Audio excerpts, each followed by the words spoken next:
Welcome, everybody, and thank you for joining us this evening for the Postgraduate Business Masterclass, Productivity and the Future of Management from Efficiency to Empowerment. We are joined by some amazing guests who I'll introduce very shortly.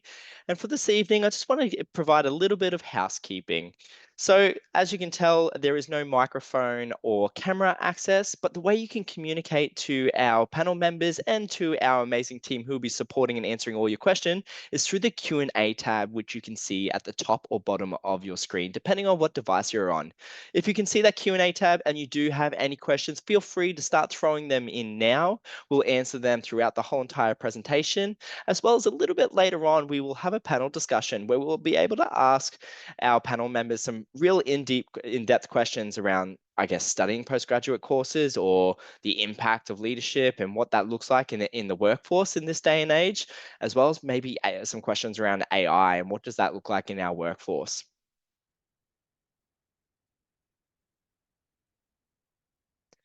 We acknowledge the traditional custodians of the land on which we work and live and recognize their continuing connection to land, water, and the community. We pay our respect to elders past, present, and emerging. So this afternoon, we have an esteemed range of guests with us. We have Professor Mark Loon, who is our Dean of School from our School of Business and Creative Industries. We also have Dr. Jane Menzies, who I've worked with many times over the last few years, who is our Program Coordinator of Postgraduate Business. As well, we're very lucky enough today to have what I'd like to say a real life student. We have Drew Dale, who is currently studying his MBA with us and is, I believe, in St. George right now, balancing work and study at the same time, which is always a lot of fun, I'm sure. Thank you for joining us. So I'd just like to introduce you to the university in a little bit more depth. Our panel members can take off their cameras now and just relax for a little bit. So at University of Sunshine Coast, we're actually a multi-discipline university, but we also have amazing locations where you can study. We have Fraser Coast, Gympie, Sunshine Coast, Caboolture, and Moreton Bay, which are all serviceable campuses that even if you study online, you can still use all these facilities as you like. Sunshine Coast and Moreton Bay are what we like to call our full service campuses. They have facilities like gyms and clubs and guilds where you have the opportunity to interact with a large range of different students outside of your study environment. Now, if you are looking at studying your postgrad with us, maybe you're looking at a grad cert or even going down the MBA route, there is a few options for you to study your program completely online and never have to see a campus if that's something that you're looking to do. And we can talk about that a little bit more depth of what does that study look like? How am I going to balance being an online student? Is there ways to connect to other students and my academics so I feel like I'm getting a lot more value besides obviously the quality content? We'll talk about that a little bit more later. Now, don't forget, we do have the Q&A tab. If you are asking questions about study and your options, feel free to chuck them in now. I'm going to hand it over to Dr. Jane Menzies, who is our program coordinator in our postgraduate business. Over to you, Jane. Thank you so much, Cody. And I'd just like to provide a welcome to prospective students who are interested in studying at UniSC in postgraduate business. We like to hold these webinars just to, tell you a little bit about us and what we're doing here at the University of the Sunshine Coast. So as introduced, my name is Dr. Jane Menzies. I'm the program coordinator for the postgraduate business programs, including the MBA and all of our other PG programs that we have. So I'd just like to mention some of the good things that we've achieved over the last few years. We actually received #1 in Australia for teaching quality in business, according to the Good Universities Guide in 2024. And we also received that in 2025, which is really good, just to let you know that we're doing a really good job from our teaching perspective. We also won #2 in Australia for teaching quality, according to the Australian Financial Review BOSS, Best Business Schools ranking as well in 2024. And we also won #1 in Queensland for overall educational experience, again, according to the Good Universities Guide. We're also AACSB accredited, and only 6% of all business schools around the world have this accreditation, which again, just basically says that we have good quality teaching and we assure learning within our programs. Next slide, please, Cody. Okay, so basically what we offer at the University of the Sunshine Coast, and we like to start off with talking about our graduate certificate in business administration. This is a really useful pathway for students thinking about the MBA, and especially if students don't actually have the entry requirements or don't meet the entry requirements for the MBA, which is a bachelor's degree. So basically, and also the graduate certificate is a good opportunity for students to, test us out, and also just to test out whether study actually meets their, busy work schedules and their other life and family commitments. So basically, our graduate certificate has 4 courses within it, and we have 2 required course, oh, actually, sorry, 1 required course, which is called evidence-based decision making, and 3 electives. Basically, this can be held or can be done online, or it can be done at our Sunshine Coast campus as well. And we have 4 entry points that will occur. So we've got session 2 next year, session 3, session 6, and session 7. But you can also start coming up in the next few weeks on the 13th of October, which is our session 7. So to get into a graduate certificate, you need at least 3 years of work experience or relevant work experience and an appropriate level of English proficiency. We usually do it for international students, 6.5 on an IELTS score. So we have our Commonwealth supported places for the graduate certificate. In actual fact, we have Commonwealth supported places for all of our postgraduate programs, and anyone who applies will get one, and that's for 2025. This should still occur for 2026 at the moment, so we still have plans to be offering them next year. So that basically means that you'll receive a 40% discount on the program fees. So basically, it's specified there you'll save probably around $6,000, which is a good savings. So the graduate certificate is seen as a pathway option. You can then upgrade or level up, we call it, into a graduate diploma, or you can move into the MBA. In actual fact, Drew, who's on the line today, started off in his graduate certificate and moved up into the MBA. So if you'd like to move into the next slide, okay. So here's our MBA.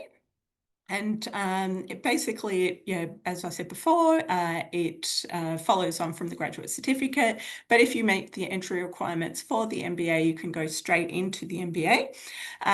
So basically, the entry requirements is an undergraduate degree from a recognised higher education institution or equivalent, and with at least 2 years of relevant work experience and an appropriate level of English proficiency.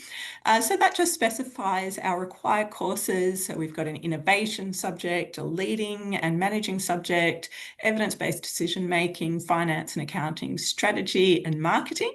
So what I would call our business fundamentals.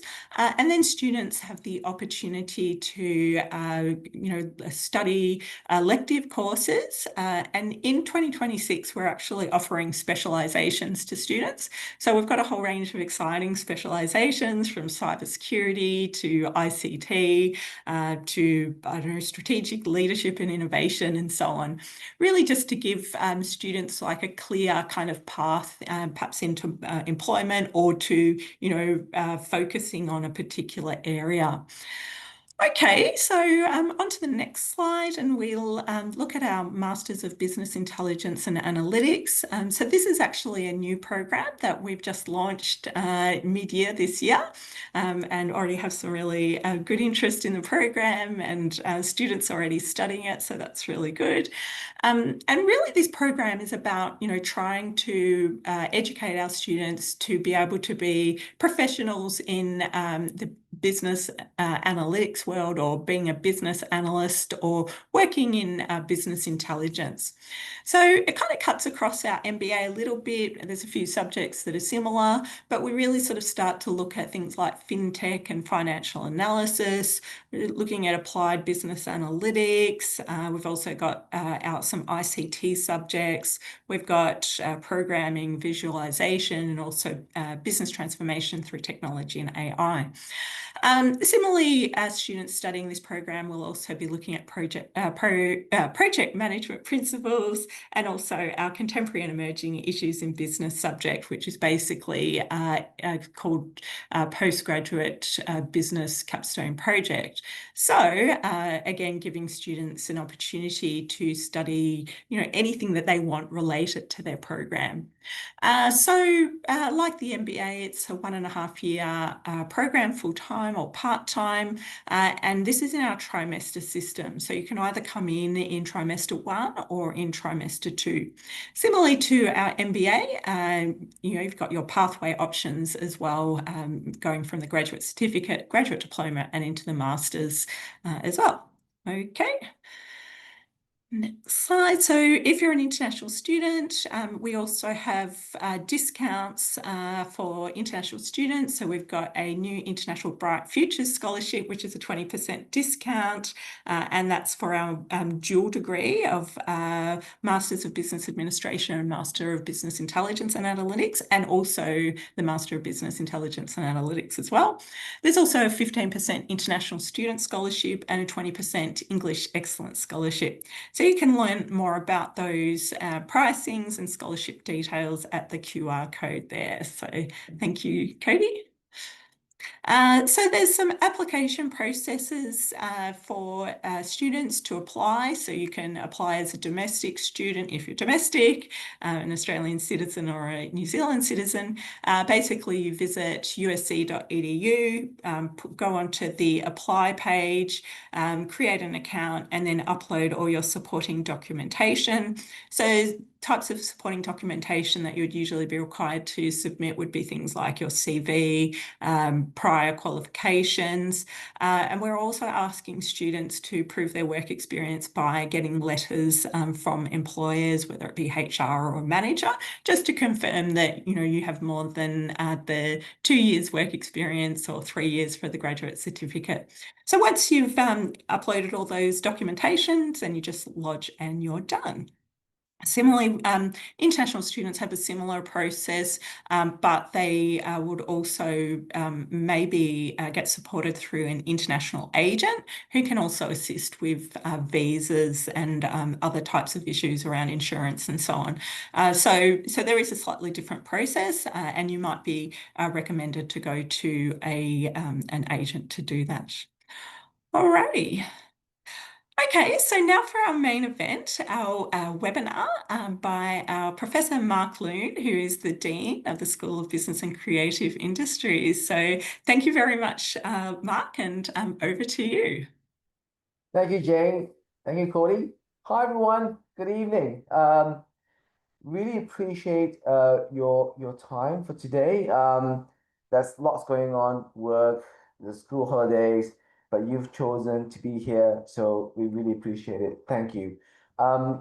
As Jane was saying, I'm Mark Loon. I'm a professor of management studies and also the dean of the School of Business and Creative Industries.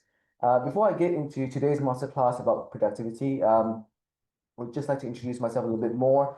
So my research is into business model innovation, more in the strategy space, but I did start off my research career in human resource management, which is why you will probably see that I do have an inclination of including people and why I place people in such a high importance in terms of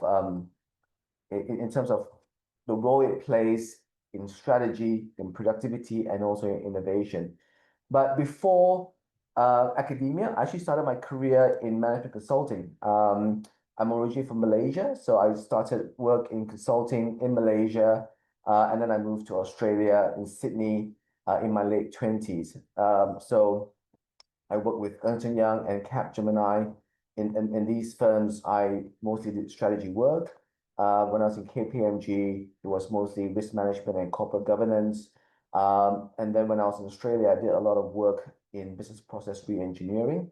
And I think, this experience in consulting has helped me to appreciate why productivity is important, because it is both the big picture, but it's also about the detail.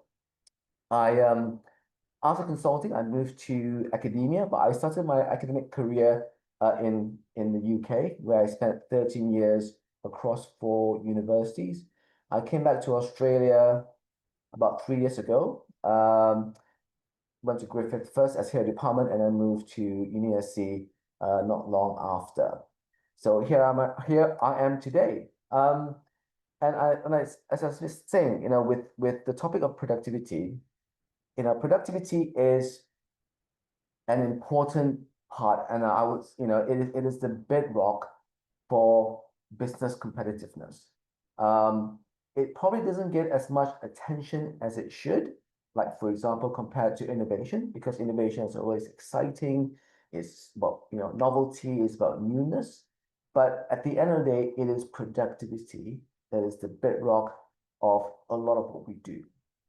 But let's get into productivity. Let's get into the masterclass now. Cody, can I have the first slide, please? Thank you. So before we get into what is productivity, let's answer the question, why is productivity important? As I was saying, for business, for the economy, it's about being competitive.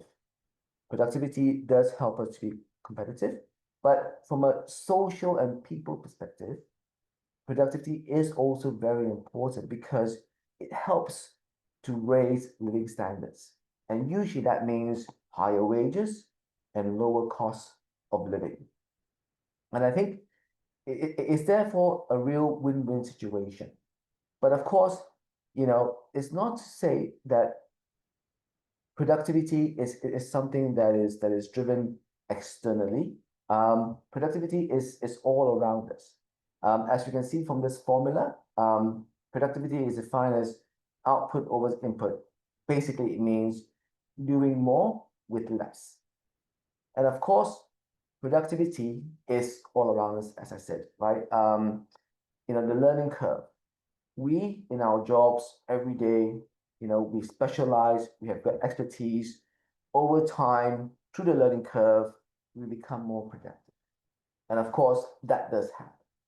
But when we talk about productivity in the context of business, in the context of the economy, we are talking about productivity that really provides a step up. Productivity that changes the dial of how competitive organizations become. So what drives productivity? Well, first and foremost, as you've probably seen in the news, it's about technology and innovation. And this is not a surprise. If we think about previous technologies, the steam engine, the internet, and just think about how much productivity that has driven over the years. But productivity also so driven by human capital. And here, we're not talking about just the learning curve. We are talking about substantive and sustained investment in human capital, in human training and development, in education. And it's just not about technical things. It's about investment in human capital in terms of ensuring that we have got a workforce that is not just highly educated in technical knowledge, but also one that is adaptive, one that is flexible, and one that is able to learn from learning. And last but not least, something that's a bit more subtle in the background, a key driver for productivity is organizational processes and practice. And one of the key players here is leadership and management. Because from an organizational perspective, it is how you bring the other two factors, technology innovation and human capital, together to make it work, to make productivity high. So these are the key drivers. So as we can see from this slide, Australia it's a rich country. We have got a lot of technologies, indigenous technologies have been developed here. We are a rich country whereby we can buy technology from overseas. Innovation happens in this country. We buy innovation from other countries as well. But why is there still a problem in terms of productivity in this country, in the sense that why are we not as productive as we should be, given the amount of investment we have made in technology and innovation. Cody, next slide, please. And this is where, it has come to the fore in the news in the last few weeks, where, Jim Chalmers and the Prime Minister have had a roundtable discussed with industry captains and also other key stakeholders in terms of what can we do to improve productivity. And this is really solving the productivity paradox. And the productivity paradox is really the problem where we see a lot of investment in technology, but we don't see the return or the visible gains in terms of productivity. And this issue was encapsulated by the economist Robert Solow in 1987, when he said, you can see a computer age everywhere, but in the productivity statistics. Now, this was in the 1980s, but it's still very true today. Now, some of the issues of the productivity paradox is not, there are sort of, simple answers to that. But before we get to that, let's talk about technology first, and to get an appreciation of what technologies have been around. Cody, next slide, please. I found this slide on the internet. It's a really good slide. I wish I had created it, but no, it was it's something I found on the internet. But it's really to show the sentiment in terms of how innovation has been around, in the last 200 years, where innovation has really come about in leaps and bounds, and how that has really changed economies and how it has changed the face of society. So if you look at the slide, you can sort of appreciate the steam engine, cars, electricity, aviation, the internet, and of course now we have artificial intelligence. But as I was saying before, the productivity paradox says, with all these technologies, why haven't our productivity kept up? Well, in some sense, there are simple answers to that, because sometimes there is naturally a time lag, right? When a new technology emerges, people are trying to work out how best do we make full use of this. Now, naturally, that takes time. So that is in some ways an accepted explanation. And of course, as well, sometimes the issue with productivity, is about its measurement, right? As I said before, in the first slide, we had a slide about the definition of productivity. So sometimes, it is the issue about measurement, and that makes comparisons a little bit more difficult. And of course, sometimes with technology, it's about complementarity. Sometimes a technology in itself may not be as usable or economically usable unless it is complemented with something else. One example I can think of was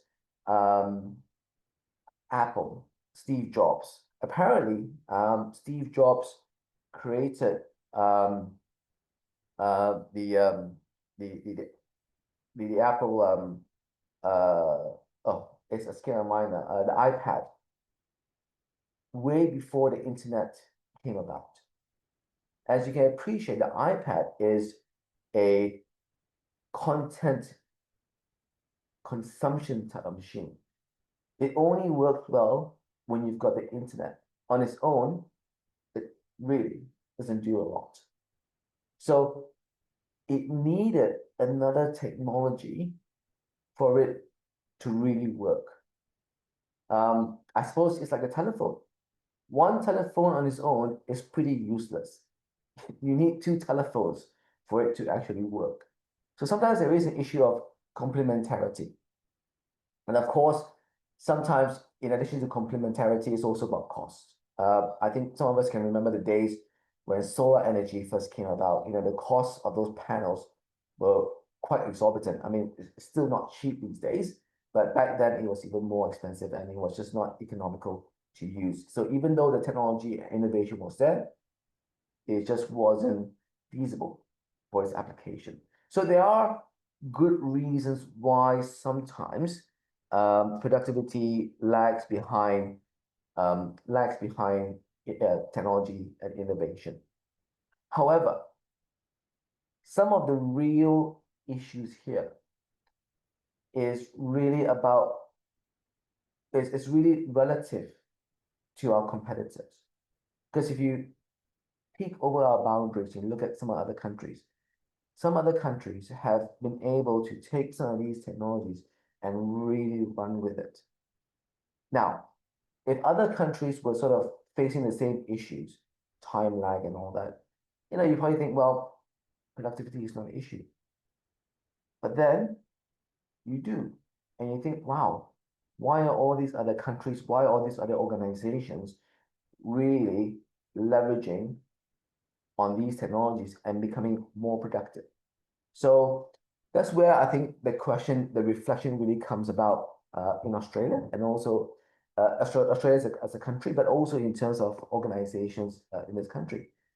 Are we really making full use of the technology and innovations at our disposal? And I think, given what we've seen in the news in the last few weeks, the answer is probably not. So the question is, so the problem is not technology, because, like I said, we are a rich country. We not only produce technology innovation ourselves, we can also buy them. So where does the issue lie? Cody, next slide, please. So in my mind, it lies with people. But before I get into the people part, I'd like to take 2 steps back and talk you through 2 other main factors. The first is the big picture, right? And going back the last few slides, remember I said it's about technology, it's about people, and it's about the organization. And that's why the big picture is important, because you need to look at the entire organization before you implement anything, any initiative in regards to productivity. And that's because making a few changes here and there is not really going to shift the dial. It's not really going to give you the next step up. It's only when you look at the big picture, the cumulative effect of changes are the things that will make you have to step up. But also, don't forget, when organizations are wanting to become more productive, what does that inherently mean? That means change. And I think all of us out there appreciate how difficult organizational change is. So which is why the big picture is important, right? If organizations are gonna take the step up, what are the changes are they going to make? And part of it with the change is just not about buying systems. I mean, of course, that is an important question, because with the amount of technologies out there, we need to make wise decisions where to invest our money, what type of technology. But a second important question is also culture. Because when you change an organization to become more productive, I'm quite sure that a change in mindset is also required. So really, it's about the big picture, the cumulative effect of changes that will allow an organization to be more productive, the change management that needs to take place, and how mindset and culture needs to follow. Now, but once you've had that, and that's very important, you need to start drilling down. And this is where the second part comes in I name it process as systems. And of course, productivity is, a lot of it is about process. Thus, it's about input and it's about output. And that usually goes through a process. But I always think it's important to think about a process as systems. Because, like I said, a process these days depends on technology, machinery, and it also has got inputs from human capital, from the workforce. How well are they trained? So there are a lot of interconnections within the process. But of course, if you look at process as a systems, it starts to become very unwieldy. And I think, most people go, oh my goodness, it's becoming so complex. It's everything is interconnected. Where do we start? Where do we stop? But taking a systems view of process is also helpful because it helps you to identify where the key levers are. Because changing a process is not about changing the entire thing, because that will take too much time. It is too complex. But the lucky thing for us, in every system, there's always a lever that will allow you to make change, a lot of change, with very little effort, so to speak. So in my past experience, what I've always found is not so much of the technology, but it's people being trained into using technology. And what I found in my experience when I was in consulting is people, the workforce, usually do not use more than 60% of the capability of the technology that organizations have procured. And I think that goes back down to training. But just to sum up this second point, looking at processes as systems is important because it helps you look at the interconnections between technology, people, process, and allows you to identify levers that you can change to help you become more productive. Now, the last part, of course, is people, capability and culture in particular. Now, people is important because you need them to buy in to productivity. And this is where productivity becomes more sustained. Because buying the new technology and new innovation and leaving it on its own device will bring very little. It doesn't automatically, voila, magic formula, gives you more productivity. It lies with people. Not just in terms of its capability, now, that is important, but also a culture whereby people believe productivity is important. Now, before I go to the next slide, I just want to say, as a little memory tool, hence I put P. So picture, always remember picture, the big picture, process systems, and people. And this always helps me in terms of understanding what drives productivity. So keeping with the factor of people, I'd like to talk about the next slide. Cody? Thank you. The next slide is about sharing productivity gains. So training people to use technology, changing mindsets so that people believe in productivity is important. But this will only be sustained if organizations share productivity gains.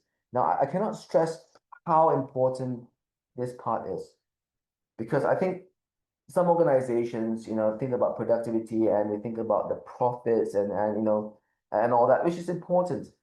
But if organizations really want their workforce to buy into it and they want this to be sustained, they need to make sure that they share the productivity gains.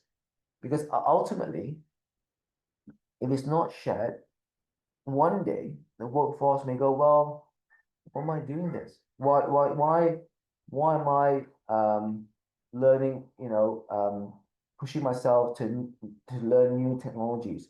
Why am I sharing ideas to improve productivity? I'll just do my job. I'll go home. I'll treat it as 9 to 5.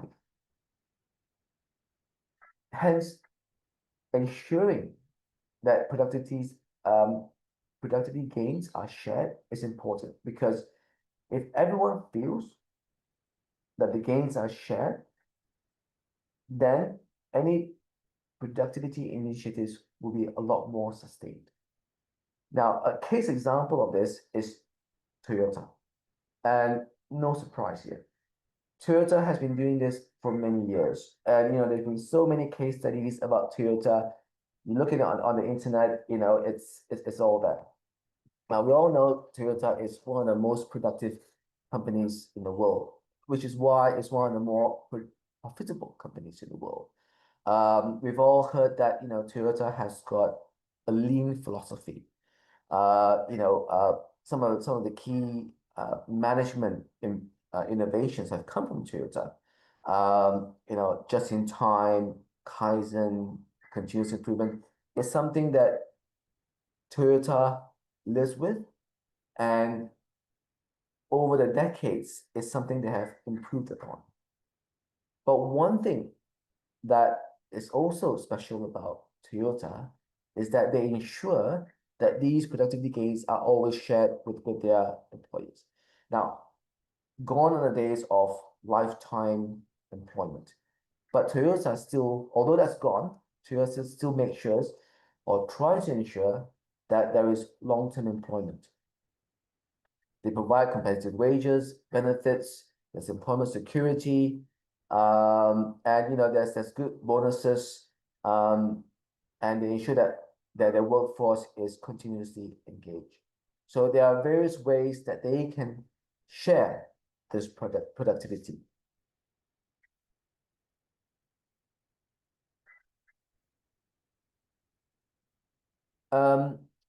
Cody, next slide, please. Thank you. Sure. So we've gone through what is productivity, why productivity is important, what are the key factors that drive productivity, and the last one is that productivity gains need to be shared. Now, in front of you is a slide of two sayings that has meant a lot to me, and I always keep this in mind. And I do find them complement of one another. The first, it says, you can't manage what you can't measure. And I think this saying is very appropriate in the context of productivity, because at the end of the day, productivity is a formula, right? When you talk about productivity, you talk about statistics. So you really need to ground what is productivity in your organization. So in the context of productivity, especially, you need to be able to measure it.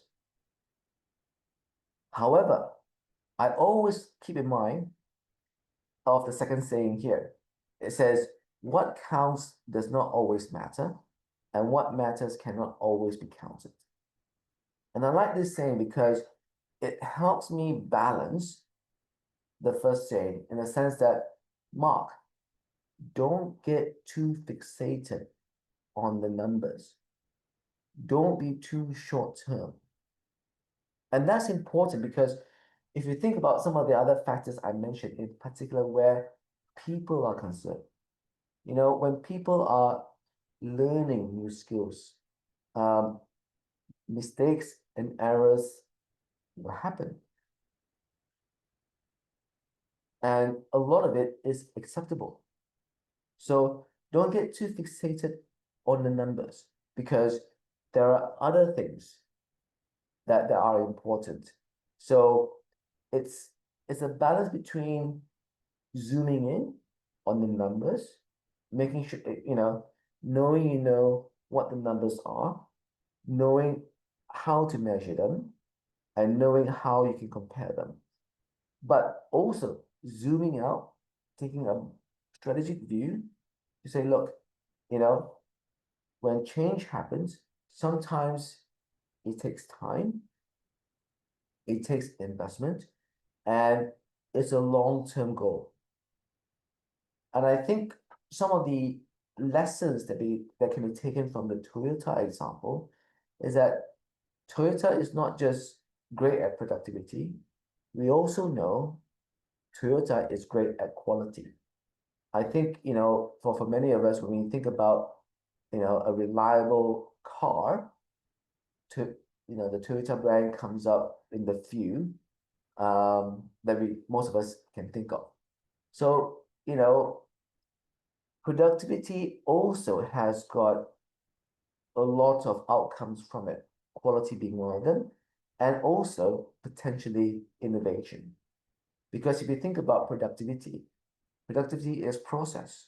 And sometimes to get a better process, one needs to innovate a new way of doing things. So, you know, productivity has got, you know, focusing on productivity does have a lot of good in addition to producing more with less. Innovation and quality may come out of it. So thank you, everyone.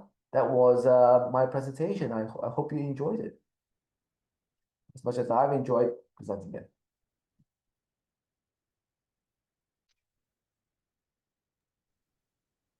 Thanks, Mark. That was fantastic. And for someone like myself who does have a smaller business, I can see how the overlap between productivity and technology is something that we're fighting with every single day in terms of we have it there and it's accessible, but are we actually doing everything we can with it? And when you mentioned it about 60, you called it 60% we use of it, I was like, yeah, I can see that. Like we use it for its most basic concept. Like we have CRM systems, for example. Yeah, we use it for its most simplest concept of what it's used for. But we are aware that these CRM systems can do far more than what we use it for, and it could enhance our productivity within our business.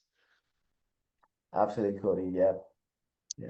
I would love for Drew Dale and Jane Menzies to join us. This is one of my favorite parts of the evening is the panel discussion where we really get to get an insight, I guess, of students and academics and everyone who's involved with these amazing programs that I help drive productivity, but also enhance, I guess, your careers and outcomes and your life experiences, especially when we spend probably 80% of our life probably in work or in employment or in an occupation.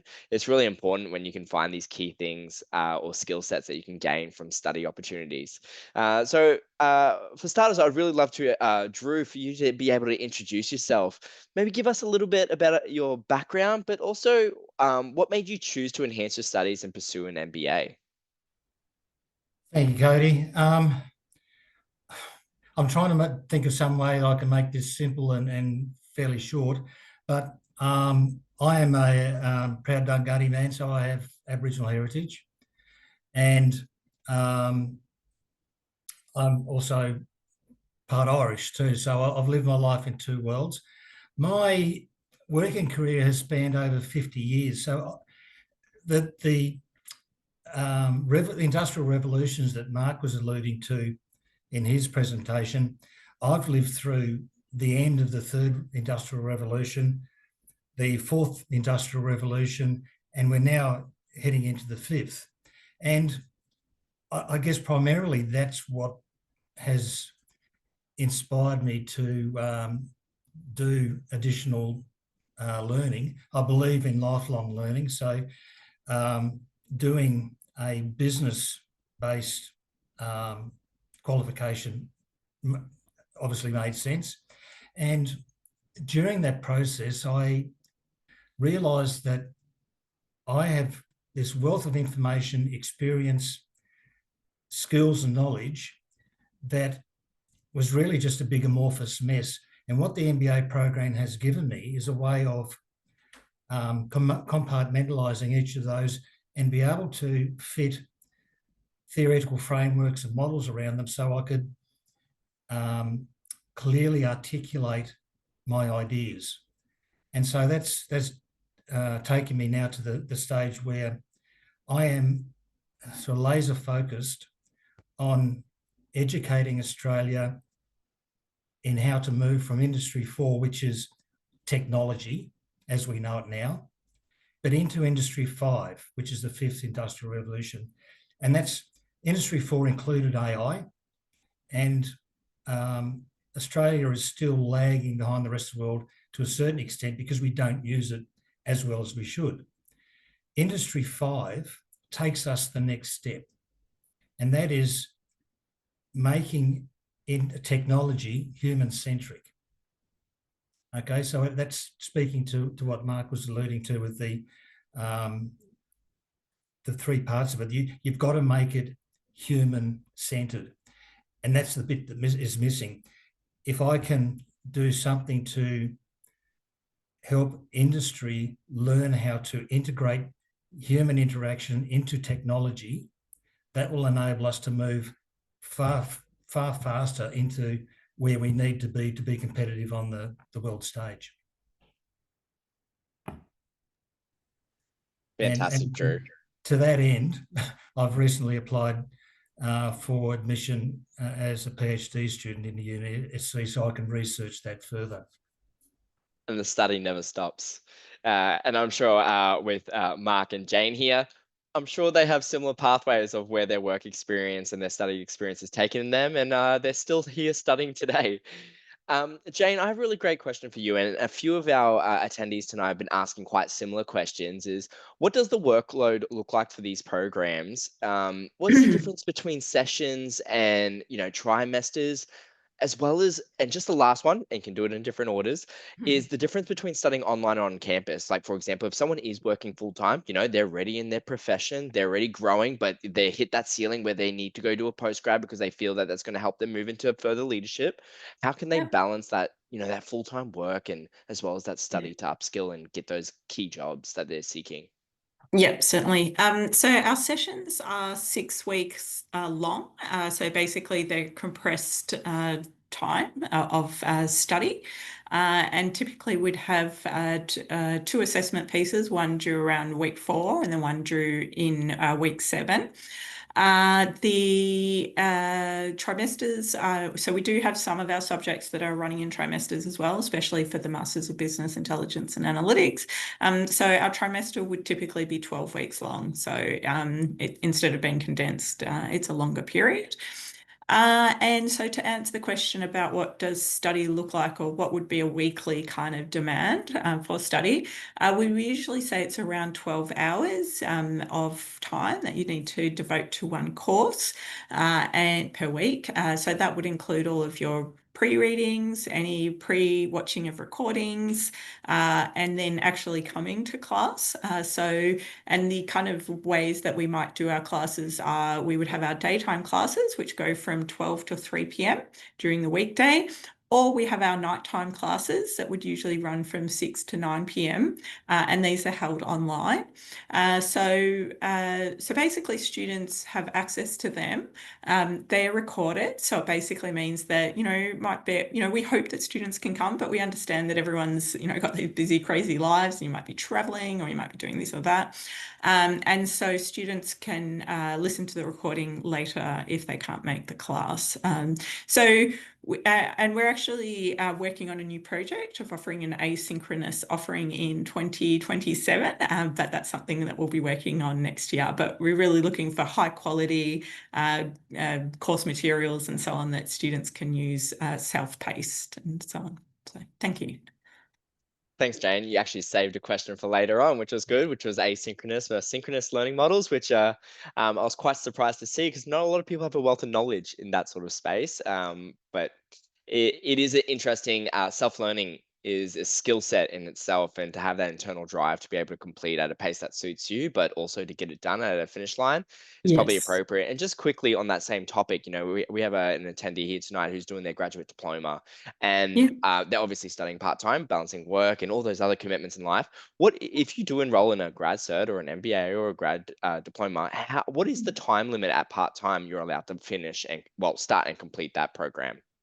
Yeah, so the courses go for 6 weeks, but the actual program, if you're doing it part-time, so for the MBA, it would be a 3-year program, part-time. And then, yeah, I think the dual degree is a bit longer.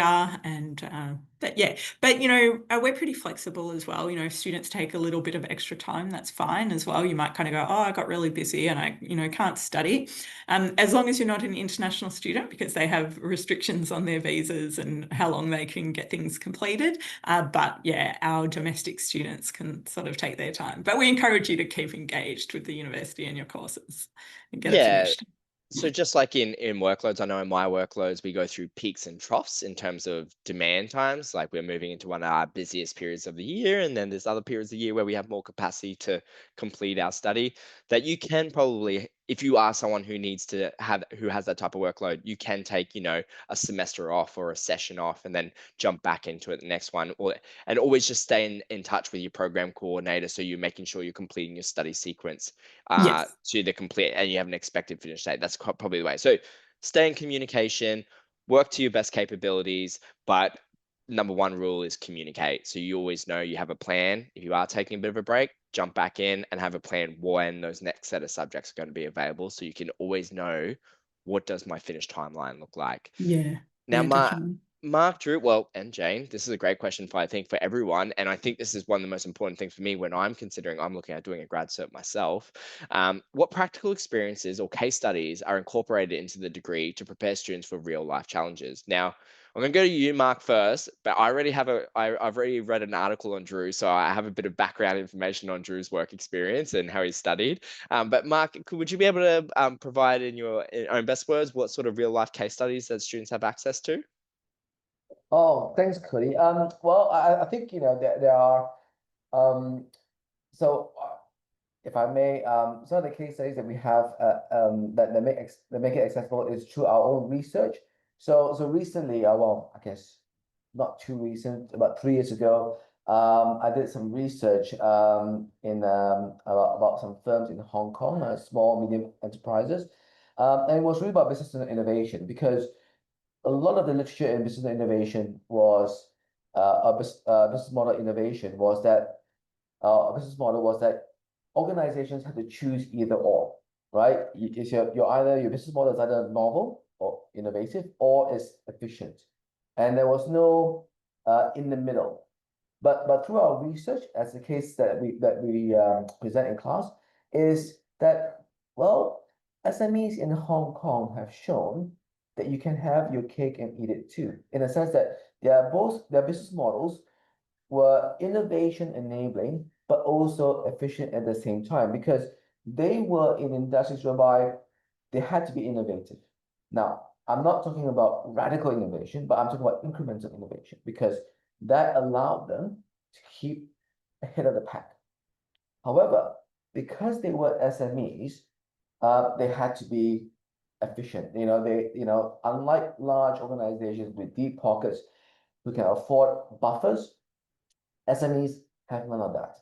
So they had to be lean. So they were able to design their business models in a way whereby, it allowed them to be innovative in their products, but also have efficiencies in their processes. Yeah, unreal and practical and realistic, and that in time frame, which is really cool. Now, Drew, just because we only do have a couple of minutes left and our panel discussion might be getting cut a little short, would you be able to maybe provide some examples of your real life case studies? You completed the grad cert, now you're doing the MBA. Obviously, you've considered further study because it's impacting your real life. What does your case study or learning experiences kind of look like in terms of affecting you in the real world? Okay, I'll preface it very quickly by saying that I have a background in the military and doing a lot of disaster recovery work, and I have 3 children who are nurses. So in my capstone subject for the MBA, I looked at the Queensland health situation and how remote and rural communities are impacted by lack of IT infrastructure, and particularly during disasters. So if you take a health centre out at Wujal, for example, that's up in far north Queensland, if there's a cyclone comes through and they lose internet and phone, and there's no way to get medications for chronic conditions like diabetes or antibiotics in there, what happens to the patients? How do they get looked after?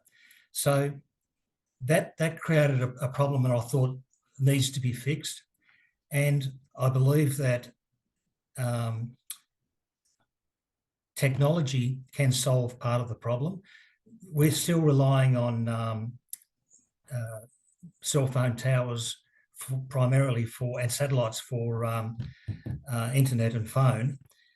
Satellite phones are uber expensive, but Skylink is relatively cheap, really easy to access, but no one is using it out there.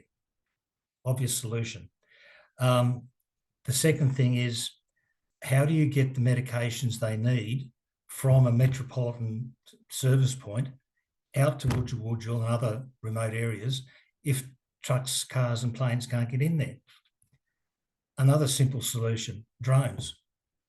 We're using drones for delivery of fast foods. Why can't we use drones in that circumstance? So there are simple solutions if we care to think about how we can leverage technology and AI to solve those problems. You know what? It sounds exactly productivity cross technology. Absolutely. Very relevant to tonight's conversation, and that's really cool to hear, Drew. Now, Jane, we've only got 1 minute left before it tries to cut us off at 6 p.m. The final question is over to you, which is, how can the completion of one of these postgraduate programs really open up opportunities to step into leadership roles in your workplace? Yeah, certainly. So we've definitely had students who, they've come through our MBA and they've, being, I don't know, like a senior manager within their organizations, and they've gone off and been promoted to CEO after, doing their MBA. We had one student a few years ago who, look, this happens all the time. But she was just quite prominent in my mind. She was working at BHP in health and safety, and on the completion of her MBA, was promoted to more of a managerial level as well. So definitely that career outcome that students are wanting to get. You're obviously investing in your knowledge and your skills and all of those types of things, and that can be the benefit of that investment that you make is a further step up into your career. Yeah, I've also seen in many aspects that when you are doing your MBA, that if you have a really fantastic employer and you do apply some of maybe your research aspect of your MBA to your current employment, they see a Yeah. true investment from you as an employee or a team member, Yeah. and your investment into the productivity and the production of like what your company does, and therefore it all leads to quality outcomes and obviously quality opportunities to grow into amazing positions. Well, that's Yeah. everything from us tonight, and I want to thank you so much, Jane, Drew, and Mark, for joining us this evening. If there is any opportunities that you would like to connect with our members tonight or in the future, what you can do is book in a one-on-one advice with one of our study teams who can connect you to Jane, our postgraduate business coordinator. Or you can even book in a campus tour and check out our facilities. Even if you are looking to study online, if there is a campus close by that you might go, you know what, I might want to study there on the weekends to change my environment, you're more than welcome to check out any of our local campuses. All you have to do is jump on our website, go to our locations, pick a campus, and book in a campus tour. Now, finally, if you're just wanting a quick phone call our Student Central team on 075430 2890. Thank you very much. That's everything from us this evening. We will stick around for an extra couple of minutes and answer any further questions in the Q&A tab. Once again, I just want to say thank you to our panel members, Mark, Drew, and Jane, for joining us this evening, especially you, Drew, who's out at St. George right now. Enjoy the rest of your time out there, and I look forward to seeing the rest of you on campus in the near future. Have a good night, everyone. Thank you, everyone. Thank you. Thank you.